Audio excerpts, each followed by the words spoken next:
Shalom. Shalom. Selamat ulang tahun yang ke-27 untuk kita semua. Saya mau tanya Bapak Ibu dulu ya. Saya sudah melihat di sini banyak wajah-wajah yang senior gitu ya. Ada juga jiwa-jiwa yang baru. Saya mau nanya sama Bapak Ibu, siapa yang di sini yang ibadah sudah lebih dari 5 tahun boleh tetap berdiri. Yang kurang dari 5 tahun boleh duduk.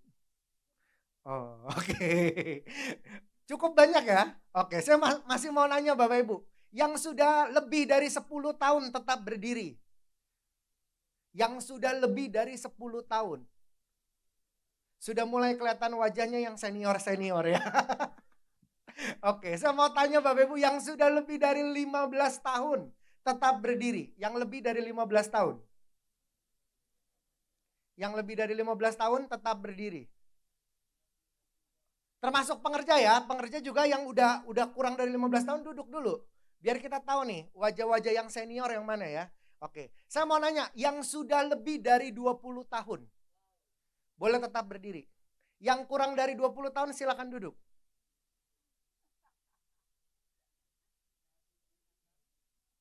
Ada? Oke, saya mau tanya Bapak Ibu, ini berarti yang udah 20 tahun bagaimana, udah berasa tua? Enggak ya, bercanda ya Bapak Ibu ya.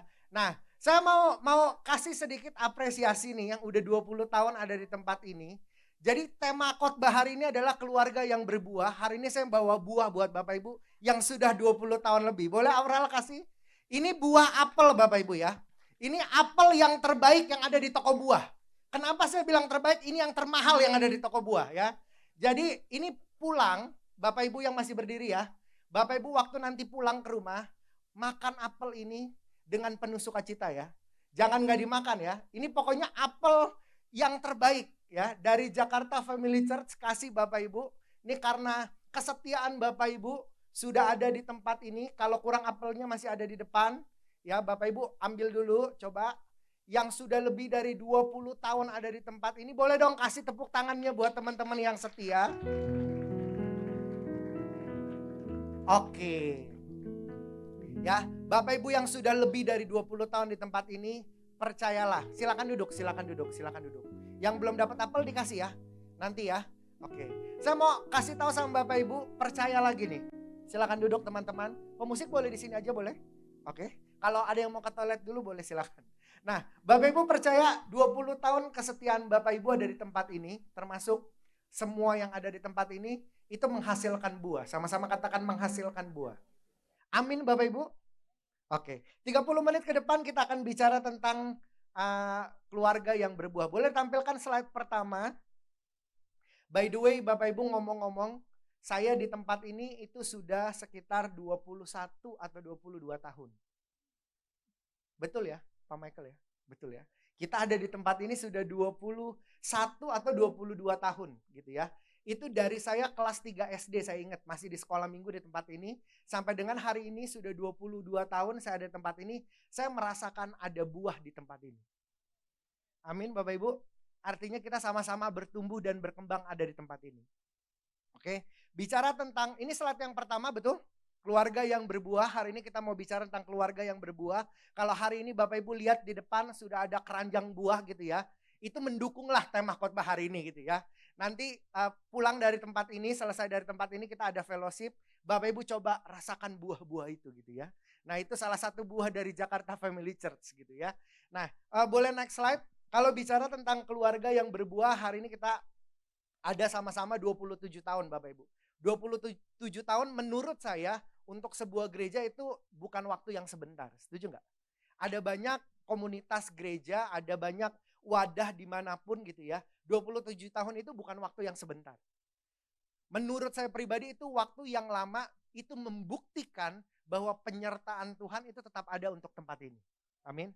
Saya percaya perkenanan Tuhan, visi Tuhan, apa yang Tuhan ingin sampaikan untuk tempat ini, termasuk kalau ngomong tempat ini kan untuk kita semua Bapak Ibu ya. Semua tim penggembalaan, semua pengerja, semua aktivis, semua anggota KUL, semua jemaat yang ada di tempat ini, saya percaya penyertaan Tuhan itu ada. Kenapa saya bisa pastikan itu? Karena nggak mungkin misalkan karena kehebatan Pak Totong gereja ini ada sampai 27 tahun. Nggak mungkin. Pasti semuanya ada karena kasihnya Tuhan. karena perkenanannya Tuhan hari-hari ini. Amin.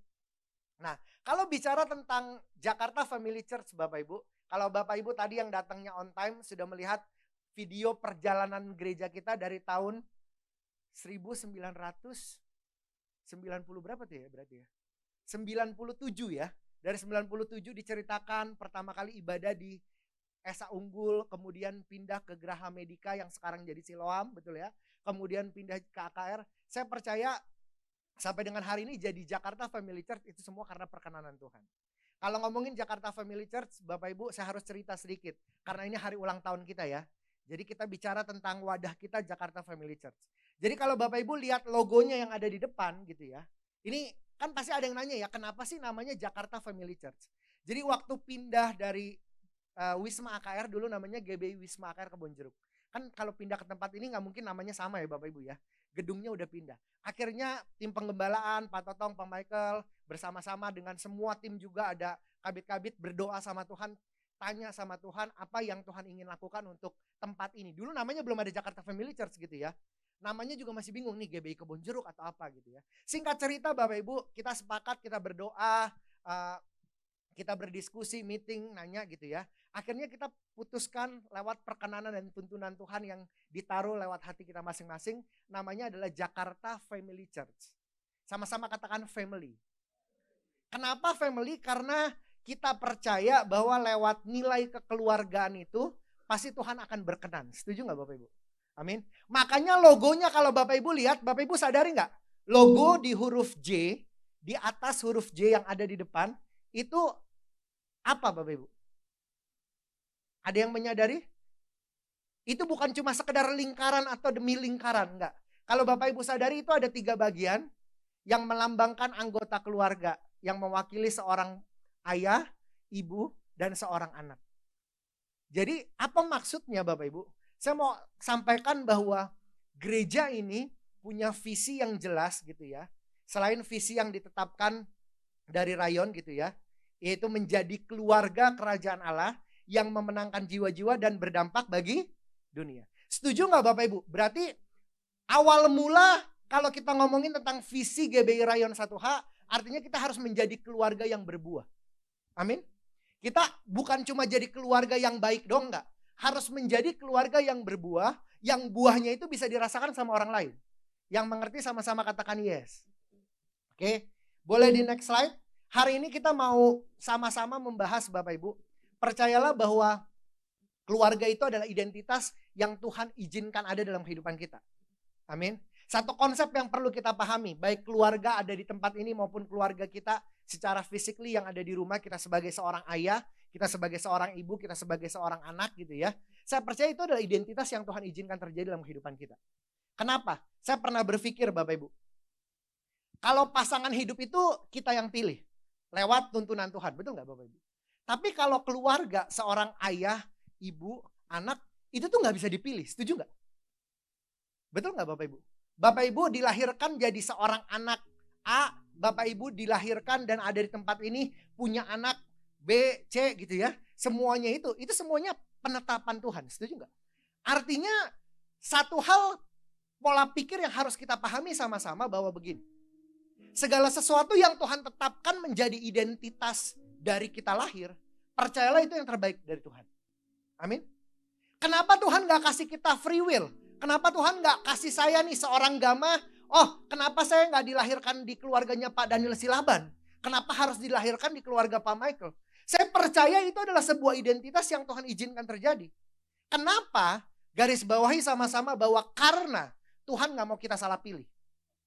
Betul gak? Kalau kita bisa memilih keluarga kita, artinya kita bisa salah pilih Bapak Ibu. Karena Tuhan gak mau kita salah pilih, makanya Tuhan udah izinkan itu terjadi dalam kehidupan kita, membuat menjadi sebuah identitas. Tuhan gak pernah salah menetapkan identitas kita hari ini, kita sebagai seorang ayah dari anak yang mana, seorang ibu dari anak yang mana, atau seorang anak dari papa dan mama yang mana. Saya percaya itu gak pernah salah. Karena itu Tuhan yang tetapkan. Tuhan punya rencana yang besar. Bapak Ibu gak usah bertanya lagi sama Tuhan, kenapa aku dilahirkan di keluarga ini? Gak mungkin salah. Itu udah dijamin 100% tidak akan pernah salah. Cuma masalahnya seringkali setiap kita masing-masing, baik kita seorang ayah, seorang ibu, seorang anak, seringkali Bapak Ibu, untuk menjadi keluarga yang berbuah itu butuh peran dan fungsi masing-masing. Setuju nggak? Nah, hari ini secara singkat ada 3 hal Bapak Ibu. 3 hal yang perlu diperhatikan untuk menjadi keluarga yang berbuah. Oke, 30 menit ke depan kita bahas 3 poin ini. 3 hal yang perlu diperhatikan untuk menjadi keluarga yang berbuah. Boleh di next lagi? Yang pertama adalah fungsi di atas posisi. Sama-sama katakan fungsi di atas posisi. Kita mau baca ayat firman Tuhannya dulu. Di Filipi 2 ayat 1 sampai dengan yang keempat Bapak Ibu ya. Saya mau bacakan, Bapak Ibu perhatikan, didengar dengan seksama. Perikopnya, ini saya tulis perikopnya karena ini menjadi satu hal yang penting. Nasihat supaya bersatu dan merendahkan diri seperti Kristus. Dikatakan apa ayat pertama? Jadi karena dalam Kristus ada nasihat, ada penghiburan kasih, ada persekutuan roh, ada kasih mesra dan belas kasihan. Ayat kedua, karena itu sempurnakanlah sukacitaku dengan ini, hendaklah kamu sehati, sepikir dalam satu kasih, satu jiwa, satu tujuan. Ayat yang ketiga berkata, dengan tidak mencari kepentingan sendiri. Sama-sama dengan tidak mencari kepentingan sendiri. 3, 2, 1. Dikatakan berikutnya, atau pujian-pujian yang sia-sia, sebaliknya hendaklah dengan rendah hati, yang seorang menganggap yang lain lebih utama daripada dirinya sendiri. Di ayat yang keempat dikatakan seperti ini, dan janganlah tiap-tiap orang hanya memperhatikan kepentingannya sendiri, tetapi kepentingan orang lain. Saya mau katakan Bapak Ibu, ada banyak setiap kita, apapun peran kita sebagai anak, kita sebagai ayah, kita sebagai ibu. Seringkali kita lebih mementingkan posisi daripada sebuah fungsi. Itu yang salah. Ada banyak kita sebagai suami, kita suka bilang sama istri kita gini, oh gue nih suami, harusnya kalau gue pulang kerja begini. Oh karena gue seorang suami, pokoknya urusan rumah kalau kotor tuh salahnya istri gitu kan. Seringkali kita suka membuat bahwa posisi itu lebih penting dari sebuah fungsi. Seringkali seorang anak ngerasa bahwa, oh karena gue seorang anak, oh tanggung jawab rumah, tanggung jawab orang tua. Tapi seharusnya kita lebih mementingkan fungsi daripada posisi. Harusnya seorang suami kan bilang dong, oh karena saya seorang suami, seharusnya saya ngapain? Karena saya seorang ibu, seharusnya saya ngapain? Karena saya seorang anak, seharusnya saya ngapain? Seringkali kita lebih mementingkan posisi dibandingkan fungsi. Coba kita renungkan masing-masing sama-sama. Saya mau katakan sama Bapak Ibu, kalau mau jadi keluarga yang berbuah, kalau setiap individunya hanya mementingkan kepentingannya diri sendiri. Kalau cuma mikirnya, oh gue ini seorang suami, harusnya istri gue begini dong. Harusnya anak gue hormat dong sama gue. Harusnya gue begini dong. Itu namanya kita sedang mementingkan posisi dibandingkan fungsi. Sepakat sama saya? Seringkali yang membuat keluarga Kristen sulit untuk berbuah, karena setiap komponen di dalam keluarganya itu lebih mementingkan posisi daripada sebuah fungsi.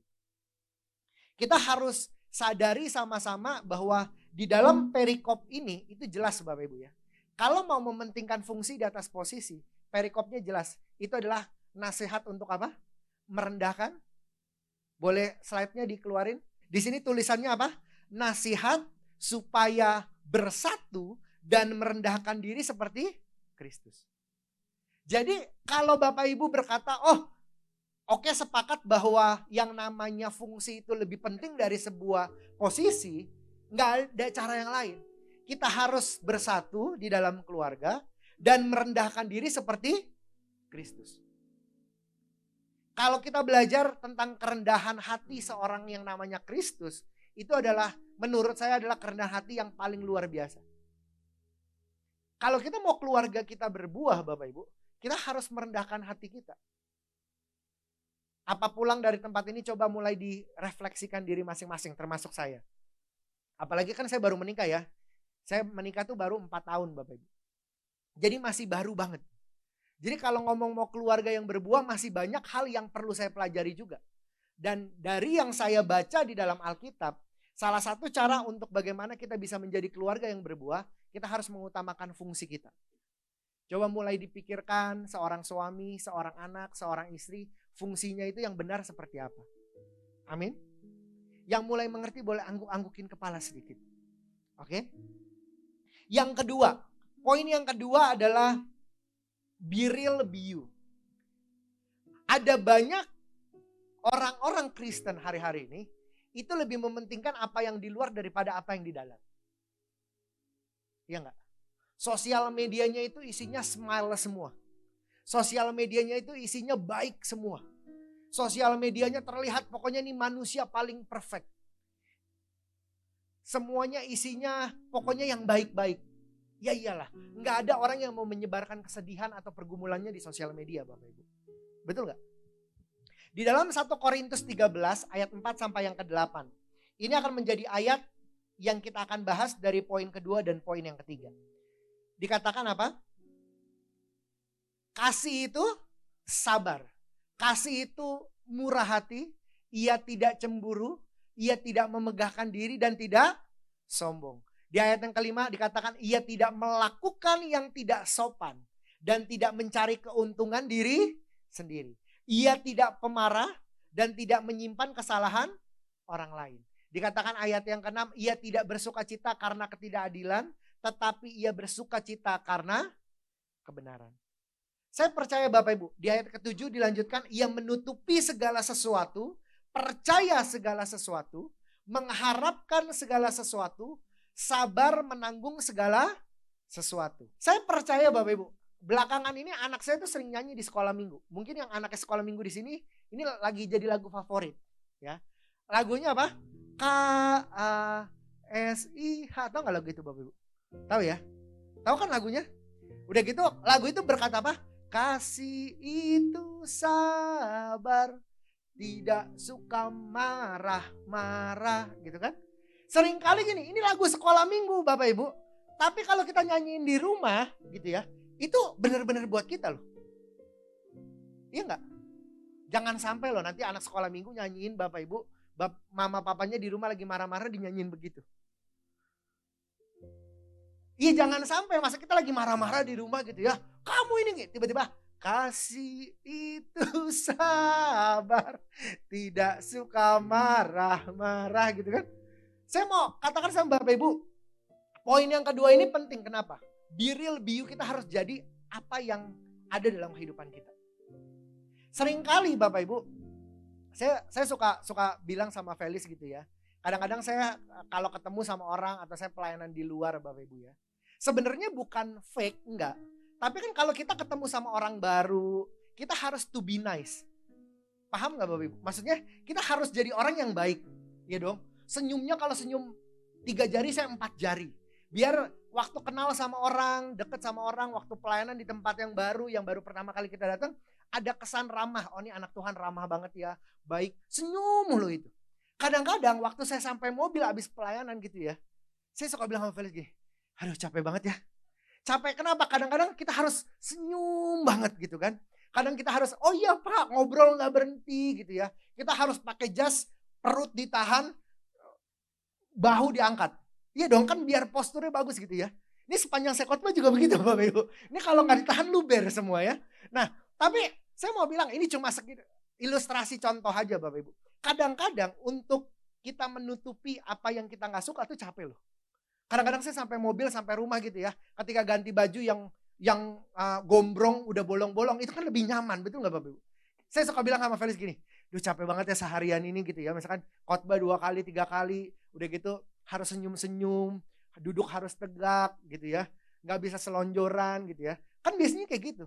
Saya mau bilang Bapak Ibu, itu aja kalau saya lakukan seharian saya capek. Apalagi kalau setiap kita, suami, istri masih suka fake di dalam kehidupan berkeluarga. Itu capek gak Bapak Ibu? Capek banget loh, pasti saya jamin capek. Makanya kita harus jadi orang yang apa adanya.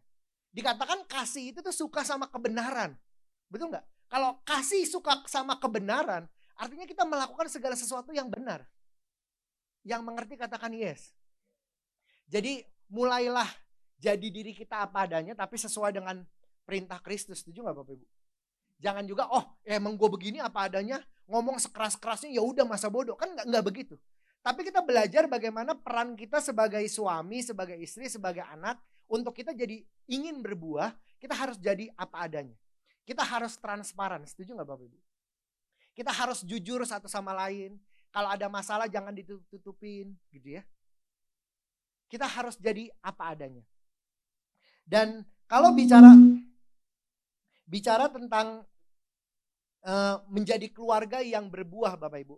Kita langsung masuk poin yang ketiga, yaitu mengasihi dengan benar. Sama-sama katakan mengasihi dengan benar. Ini saya agak cepat ya, waktunya 30 menit hari ini Bapak Ibu. Kalau bicara tentang mengasihi dengan benar, kenapa saya harus katakan dan saya harus tulis dengan jelas dengan benar? Karena ada banyak dari setiap kita itu mengasihi dengan cara yang salah. Kalau bicara tentang mengasihi dengan benar, kita harus rubah pola pikir kita dan paradigma kita. Ada banyak setiap kita nih, misalkan saya seorang suami atau ibu-ibu seorang istri gitu ya. Seringkali kita mengasihi keluarga kita itu dengan cara dan pola pikir yang salah. Kenapa saya bilang? Karena ada banyak loh. Hari-hari ini, jangankan itu, saya dengar dari teman-teman saya gitu ya. Yang rasanya mereka sudah sangat berat sekali untuk menjalani kehidupan berkeluarga dan segala macam. Seringkali itu kita mengasihi orang-orang yang ada di sekitar kita, itu kita suka konsepnya itu salah. Kenapa saya bilang konsepnya salah? Karena gini, saya mengasihi istri saya, biar istri saya mengasihi saya. Menurut saya, maafkan saya, itu konsep yang salah. Kalau kita suka bilang gini, saya seorang anak, saya mengasihi papa mama saya ya biar nurut lah, biar panjang umur saya. Sama seperti kata Musa, biar panjang umur saya. Sebenarnya bagi saya itu suatu yang salah. Kenapa? Karena kita punya pola pikir bahwa kita diberkati atau kita memberkati itu karena kita sudah diberkati. Ini agak sulit untuk dipahami sama-sama Bapak Ibu. Saya mau tanya sama Bapak Ibu. Tuhan itu memberkati kita bukan karena kita memberkati Tuhan atau kita memberkati orang lain. Setuju gak Bapak Ibu? Konsep itu dulu. Setuju ya? Artinya Bapak Ibu, waktu kita memberkati orang lain itu bukan cuma semata-mata biar kita diberkati, enggak. Tapi memang karena kita mau lakukan itu, karena itu benar di hadapan Tuhan. Saya ingat janji nikah itu saya nggak ingat semua Bapak Ibu ya. Bapak Ibu masih ada yang ingat janji nikah semuanya? Full 3 paragraf, ada yang ingat? Saya jujur nggak ingat. Tapi ada satu kalimat yang saya sangat ingat. Kalau saya gitu ya.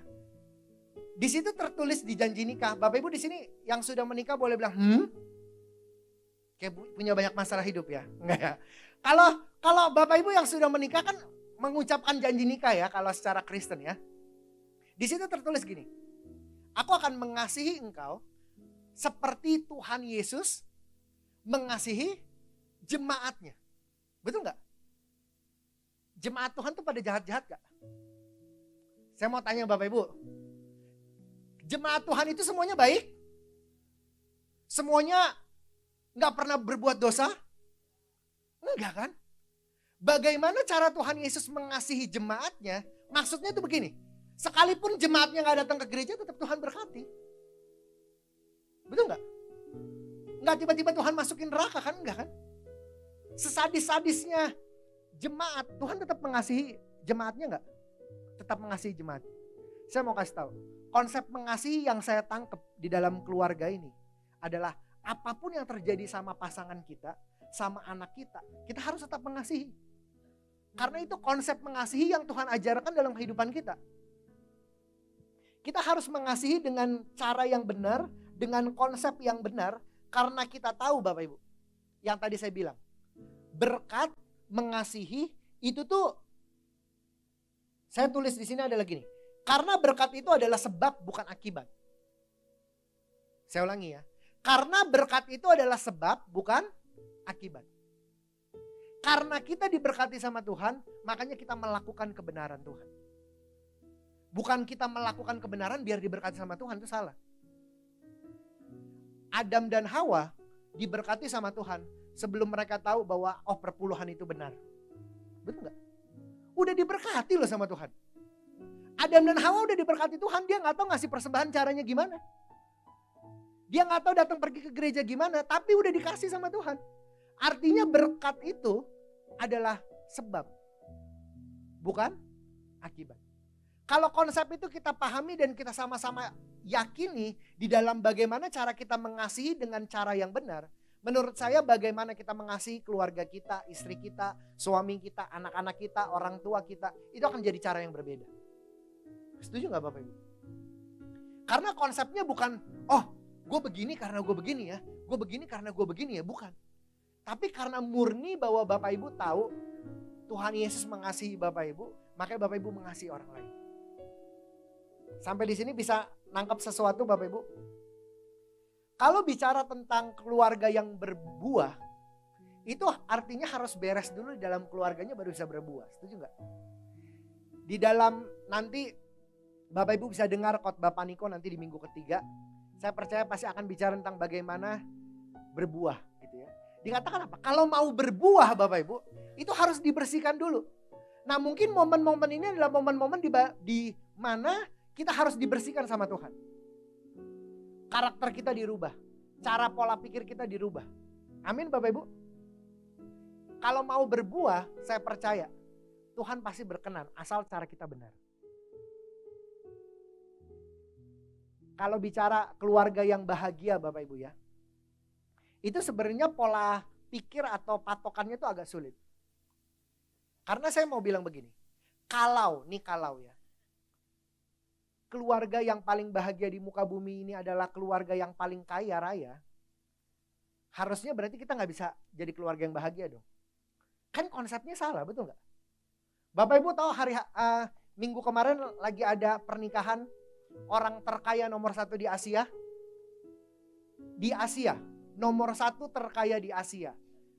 Nomor 1 terkaya di Asia, tentunya nomor 1 terkaya di India. Dia sekarang nomor 1 terkaya di Asia. Keluarga Ambani. Bapak Ibu tahu, baca berita. Pestanya 1,9 triliun. Itu belum pesta nikah, baru pre-wedding pestanya. Nanti nikahnya bulan Juni atau Juli katanya begitu ya. Ngundang Rihanna nyanyi. Tapi saya mau katakan, apakah itu menggaransi bahwa keluarga dia adalah keluarga yang paling bahagia? Belum tentu. Nikah pakai jam harganya 70 miliar gitu ya. Ibunya pakai kalung emerald paling besar di dunia katanya. Lebih besar daripada punya kerajaan Inggris. Apakah itu jadi paling bahagia? Kan enggak. Belum tentu bisa bahagia, tapi belum tentu, betul enggak Bapak Ibu? Artinya patokan kebahagiaan sebuah keluarga itu bukan cuma dari materi. Saya mau katakan bukan dari kepintaran. Pasti bukan dari kepintaran. Karena kalau Bapak Ibu bilang dari kepintaran, seharusnya berarti itu profesor, dokter, itu keluarganya yang paling bahagia. Kan enggak, betul enggak? Belum tentu. Nah saya memikirkan dan merenungkan, kira-kira kalau mau jadi keluarga yang bahagia, mau jadi keluarga yang berbuah, itu patokannya apa ya? Dan saya nggak temukan jawaban lain Bapak Ibu. Keluarga yang paling bahagia cuma satu kuncinya.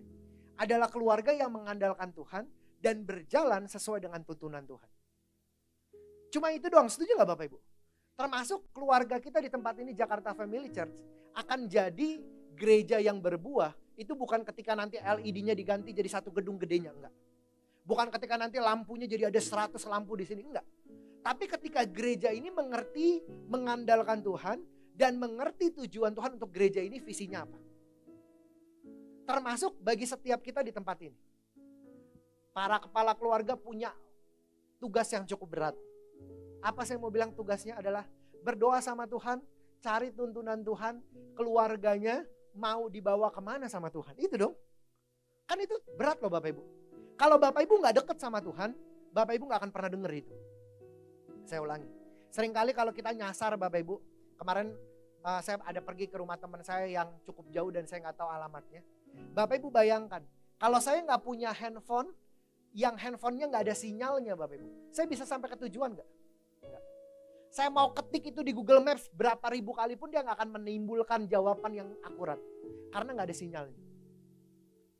Dan Bapak Ibu berharap Bapak Ibu gak pernah doa, gak pernah baca Alkitab, gak pernah mesbah keluarga. Ketika Bapak Ibu nanya, Bapak Ibu berharap Bapak Ibu bisa dengar dengan jelas. Bagi saya maaf, itu gak masuk akal. Kalau Bapak Ibu bilang Bapak Ibu mau mendengar suara Tuhan, Bapak Ibu mau tahu visi misi Tuhan bagi keluarga setiap kita, artinya kita harus dekat sama Tuhan. Harus baca Alkitab, harus saat teduh, harus sering datang ke gereja, harus ikut komunitas, biar waktu Tuhan jawab kita dengar. Saya mau bilang, Tuhan itu selalu jawab doa kita. Percaya gak? Kenapa kita suka bilang kayaknya Tuhan gak jawab? Kita yang budek, bukan Tuhan yang gak jawab. Iya gak? Kalau kuping kita gak peka, disumpel Bapak Ibu, mau Tuhan teriak pakai toa pun kita gak akan pernah dengar. Karena kita gak tahu dan kita gak peka. Tapi ketika kita peka, kita dengar-dengaran, waktu Tuhan jawab itu jelas terdengar pasti. Artinya setiap kita baik suami, istri, apalagi istri nih, pendoa dan penolong yang setia. Betul? Kita harus peka sama Tuhan biar kita tahu apa yang Tuhan ingin lakukan dalam kehidupan kita masing-masing. Yang mengerti katakan amin. Terakhir Bapak Ibu. Sebelum kita persiapkan diri, kita perjamuan kudus. Kalau kita mau bicara tentang keluarga yang berbuah, tadi kita udah sepakat sama-sama. Keluarga itu identitas. Jadi pasti itu yang terbaik dari Tuhan. Amin. Seringkali saya 3 minggu lalu saya ada pergi ke Taiwan sama Feli sama Zack gitu ya. Kita pergi ke Taiwan dan ada satu hari Bapak Ibu di mana keluar dari hotel pagi-pagi jam 8 pagi gitu ya, jam 9 pagi. Saya tuh kehilangan handphone saya. Jadi udah nyampe karena kita naik public transport gitu ya. Udah nyampe di stasiun di kereta gitu ya. Tiba-tiba saya kaget karena handphone saya nggak ada Bapak Ibu. Panik gak? Panik. Karena saya cuma punya handphone satu. Digabung antara kerjaan, keluarga, pelayanan, pokoknya digabung di sini. Jadi nggak ada gadget yang lain. Cuma satu gadget itu doang. Udah gitu hari itu pas udah nyampe di stasiun dan segala macam saya panik. Mungkin Felis tahu saya panik kehilangan handphone. Karena apa? Karena saya nggak pernah Bapak Ibu maksudnya kehilangan handphone gitu tuh biasanya nggak. Karena saya orang yang cukup teliti gitu ya. Saya pernah diajarin Pak Robert. Pak Robert nggak tahu inget apa nggak. Kata Pak Robert ini kalau keluar dari rumah dia tepok 3 kali. Betul nggak Pak Robert? Betul kan? Saya masih ingat Om. Ya, dulu kata Pak Robert tepuk 3 kali. 1, 2, 3. Lengkap atau enggak? Jadi benar. Saya ingat itu. Ya, walaupun itu dulu ajaran yang menurut saya lucu ya, tapi benar sih saya ikutin juga sih gitu ya. Nah, jadi saya jarang Bapak Ibu kehilangan barang. Maksudnya biasanya saya teliti lah begitu ya. Di kali itu saya kehilangan handphone saya. Dan sepanjang hari itu karena saya juga udah bingung dong, masa mau nyari di mana? Betul nggak? Saya cuma punya harapan begini, ini harus ketinggalan di hotel. Karena kalau ketinggalan di jalan, jatuh di jalan, wah udahlah. Ya mau ngapain lagi, saya mau balik lagi juga udah gak bisa kan. Saya mau cari kemana saya udah gak tahu. Jadi sehari itu hidup saya hampa tanpa handphone Bapak Ibu. Sampai malam, saya harus kasih tahu Bapak Ibu. Udah gitu kan memang kita lagi pergi liburan ya. Jadi saya cuma berharap handphone itu ada di hotel. Karena udah balik jauh banget ke hotel gak mungkin juga ngapain juga gitu ya. Diteleponin juga bingung, locationnya di iPhone juga gak jelas gitu ya. Itu lagi ada di mana handphonenya segala macam. Akhirnya ya udahlah saya bilang, ya udah hari ini nggak usah pakai handphonenya ketinggalan, nggak tahu ketinggalan, nggak tahu hilang begitu ya. Hari itu tuh saya ngerasa gini, saya butuh handphone saya buat ngelihat maps, butuh buat nelpon orang, butuh buat ini, buat itu segala macam gitu ya. Jadi saya sangat-sangat merasakan kehilangan. Dan ketika malam balik, ketika saya lihat handphone itu, menurut Bapak Ibu saya seneng nggak? Ternyata ada di tumpukan ranjang. Dan ada di situ. Menurut Bapak Ibu seneng gak? Seneng banget. Saya kayak langsung saya bilang, waduh untung ada handphonenya. Besok saya akan lebih menghargai handphone ini gak? Pasti. Kalau Pak Robert tepuk 3, saya tepuk 9 kali. 1, 2, 3. Karena saya udah pernah kehilangan. Betul gak Bapak Ibu? Saya mau kasih tahu Bapak Ibu. Seringkali kita menghargai apa yang ada di hidup kita. Seringkali apa yang ada di sebelah kita, apa yang ada di rumah kita hargai. Seringkali itu kita suka lupa menghargai itu.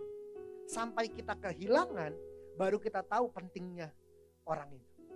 Sampai kita kehilangan, kita baru tahu, oh ternyata kalau gak ada dia hidup gue tuh susah. Betul gak? Sering kali. Saya mau katakan, jangan sampai Bapak Ibu, ketika kita kehilangan, baru kita ngerasa bahwa keluarga kita itu penting. Yang masih punya orang tua, hargailah orang tuamu. Yang masih punya suami, istri, hargailah. Walaupun bentuknya udah gak sama seperti 30 tahun yang lalu. Ya kan? Tapi kita harus sama-sama tetap menghargai ketika masih ada. Karena kalau udah gak ada, ntar baru dah kangen sama suara ngoroknya tiap malam. Ya kan? Kalau udah gak ada baru deh kangen. Nih tiap kali gue naruh barang berantakan biasanya istri ngoceh. Kok ini gak ada yang ngoceh. Nah hargailah momen-momen itu. Dan saya percaya kalau kita bisa menghargai satu sama lain. Yang tadi dibilang, itu ada bentuk suatu kerendahan hati. Amin. Dan saya percaya keluarga kita akan berbuah. Amin Bapak Ibu. Yuk mari kita tundukkan kepala kita. Saya boleh undang pemain musik WL Singer maju ke depan. Kita mau mempersiapkan diri kita juga masuk di dalam perjamuan kudus. Saya undang para petugas perjamuan yang akan bertugas untuk maju ke depan.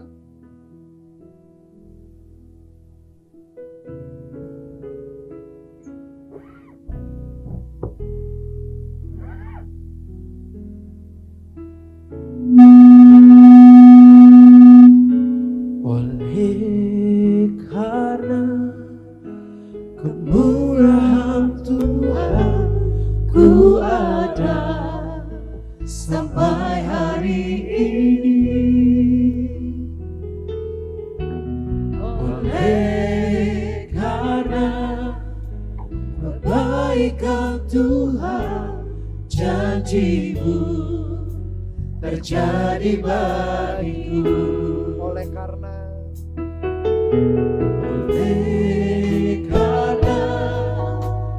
kemurahan Tuhan, ku ada sampai hari ini.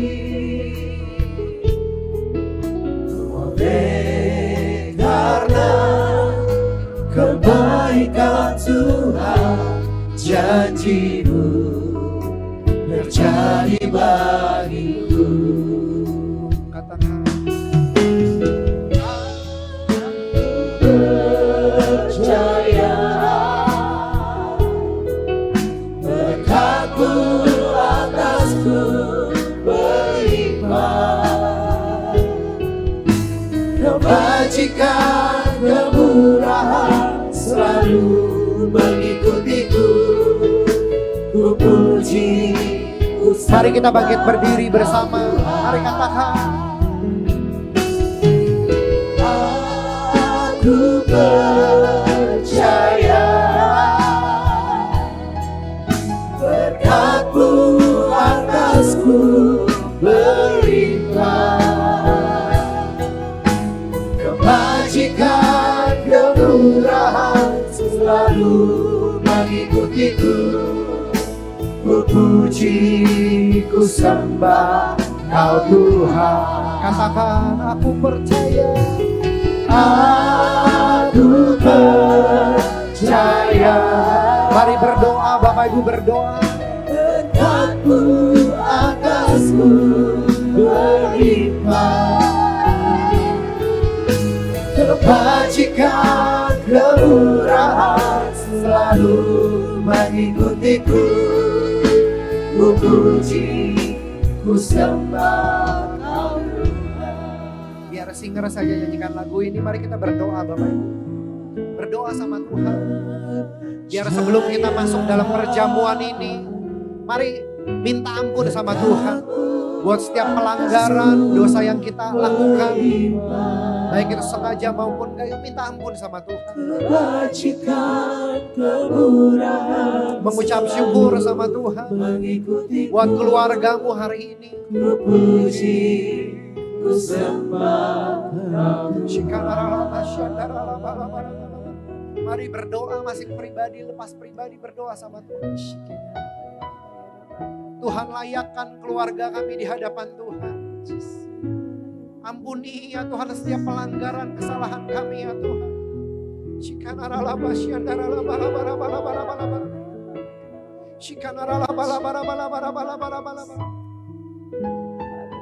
Layakkan kami ya Tuhan untuk kami masuk dalam perjamuan kudus ya Tuhan.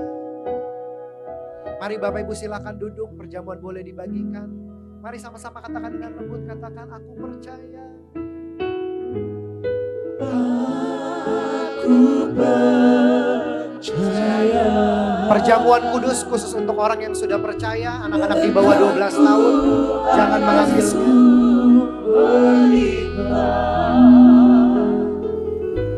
Kebajikan, kemurahan selalu mengikutiku. Ku puji, ku sembah Kau Tuhan. Aku percaya berkat-Mu atasku melimpah. Kebajikan, kemurahan selalu mengikutiku. Ku puji, ku sembah Kau Tuhan. Aku percaya berkat-Mu atasku melimpah. Kebajikan, kemurahan selalu mengikutiku. Ku puji, ku sembah Kau Tuhan.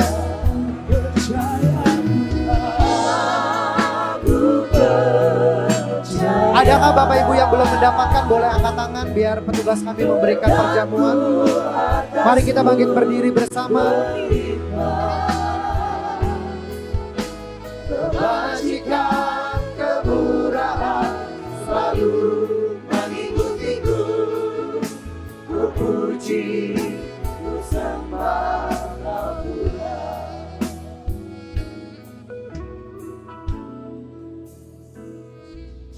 Kami mau masuk ya Tuhan perjamuan kudus ini dengan hati yang penuh ucapan syukur. Mari kita persiapkan roti kita. Sebab apa yang telah kuteruskan kepadamu telah aku terima daripada Tuhan. Mari kita angkat tinggi roti kita. Yaitu bahwa Tuhan Yesus pada malam waktu ia diserahkan mengambil roti. Dan sesudah itu ia mengucap syukur atasnya. Ia memecah-mecahkannya dan berkata, inilah tubuhku yang diserahkan bagi kamu. Perbuatlah ini menjadi peringatan akan aku. Saudara-saudara yang dikasihi Tuhan, bukankah roti yang kita pecah-pecahkan ini adalah lambang persekutuan kita dengan tubuh Kristus? Mari kita makan di dalam nama Tuhan Yesus Kristus. Dalam nama Tuhan Yesus.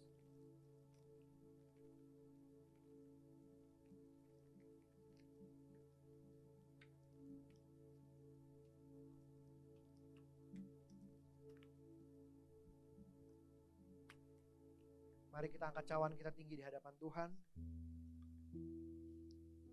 Demikian juga ia mengambil cawan, sudah makan lalu berkata, cawan ini adalah perjanjian baru yang dimateraikan oleh darahku. Perbuatlah ini setiap kali kamu minumnya menjadi peringatan akan aku. Saudara-saudara yang dikasihi Tuhan, bukankah cawan pengucapan syukur yang atasnya kita ucapkan syukur adalah persekutuan kita dengan darah Kristus? Mari kita minum di dalam nama Tuhan Yesus Kristus. Mari kita mengucap syukur sama Tuhan, jangan ada yang diam.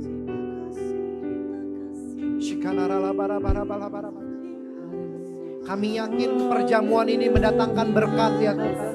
Kami yakin perjamuan ini mendatangkan mujizat bagi setiap kami. Kami yakin perjamuan ini membangkitkan iman kami ya Tuhan. Mari mengucap syukur, Bapak Ibu mengucap syukur. Mari mengucap syukur. Terima kasih ya Tuhan, Kau layakkan setiap kami. Terima kasih ya Tuhan.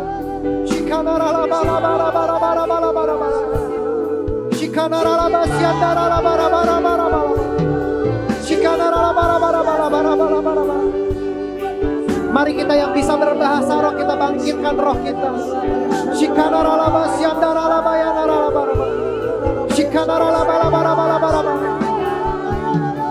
Kami percaya ada mujizat Tuhan. Kami percaya yang sakit Tuhan sembuhkan dalam nama Yesus.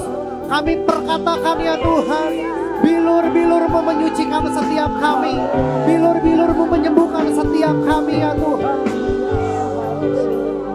Yang ada permasalahan Tuhan bantu dalam nama Yesus. Yang sedang kebingungan Kau jawab doanya ya Tuhan. Yang butuh pertolongan Tuhan tolong dalam nama Yesus. Biar perjamuan ini mendatangkan berkat untuk setiap kami. Yang kekurangan Tuhan limpahkan. Jamah ya Tuhan dalam nama Yesus, dalam nama Yesus, dalam nama Yesus, dalam nama Yesus.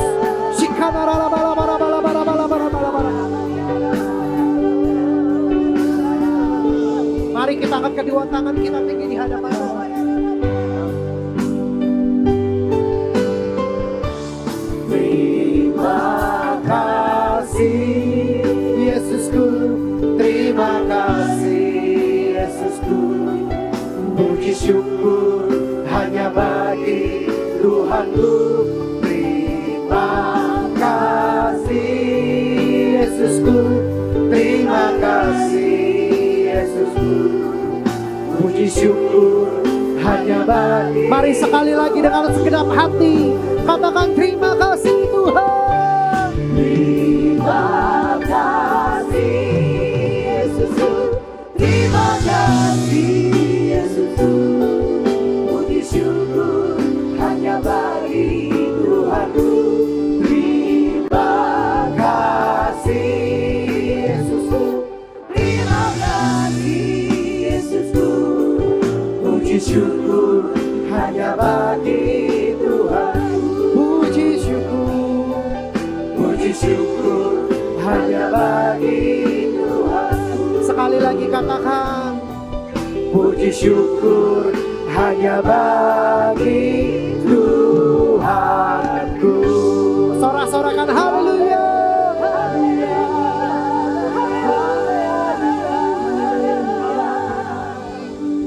Terima kasih Engkau layakkan setiap kami untuk menerima perjamuan ini ya Tuhan. Kami percaya perjamuan ini mendatangkan berkat untuk setiap kami. Tuhan Yesus berkati setiap kami, keluarga demi keluarga. Berdoa secara khusus untuk para kepala keluarga ya Tuhan. Biar Tuhan Yesus berkati berlimpah-limpah kebijaksanaan-Mu ya Tuhan. Arahan kehendak Tuhan jelas atas setiap keluarga demi keluarga di tempat ini. Bersyukur juga ya Tuhan 27 tahun Tuhan boleh pimpin gereja ini. Kami bersyukur begitu banyak berkat Tuhan, begitu banyak jiwa-jiwa yang Tuhan kirimkan, begitu banyak kami lihat buah yang bisa dirasakan banyak orang. Kami bersyukur untuk tempat ini, bersyukur ya Tuhan untuk para setiap jemaat-Mu yang hadir di tempat ini ya Tuhan. Biar ajar setiap kami untuk kami jadi jemaat yang setia, bahkan bukan cuma setia tapi kami jadi jemaat yang berbuah untuk banyak orang. Kami percaya lewat tempat ini banyak jiwa-jiwa dimenangkan. Tuhan akan pakai tempat ini sesuai dengan caranya Tuhan. Terima kasih ya Tuhan, terima kasih Bapa. Berkati setiap kami, berkati semuanya ya Tuhan. Biar apa yang kami lakukan Tuhan Yesus buat kami berhasil. Di dalam satu nama yang hidup kami sudah berdoa dan ucap syukur. Mari kita yang sudah diberkati sama Tuhan sama-sama katakan amin.